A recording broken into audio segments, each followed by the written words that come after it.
karon nata diri sa Santa Cruz. So kung kinsa tong mga wala pa kanid diri sa Santa Cruz, diri makita na to ang Lantawan Mountain View Resort. So karon nata interviewon nga taga diri, Mulupyo. Muna siya ang caretaker diri. So, sir, Caretaker bro, tag-iya.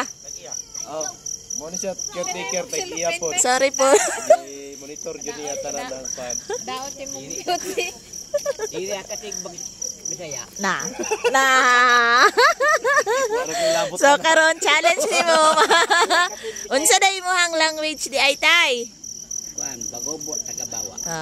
Na, sige sir, magbagobo taga-bawa ka ako sir. yatag ni ma'am ang pag-sir. Kani vlogger ni guys. Ikaw man lang. Uy! Ikaw na. Oh. Asa naman eh. Nawala na guys ang tigkwan no, vlogger.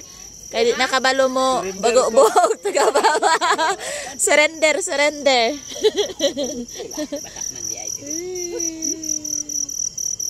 Hello. This is the view of Mountain Resort. So kami na amin sa mountain. So muna siya ang nasa downtown nga side. So makita jud kay siya ang city. Maklaro jud kay niya. So invite pa na ako nga moanhi mo din hindapita guys. Very nice view jud siya kaayo. Manay city sa Digos. Ano siya guys? Digos na siya din ha. Ni Santa Cruz. Katong dito Davao City na siya din ha.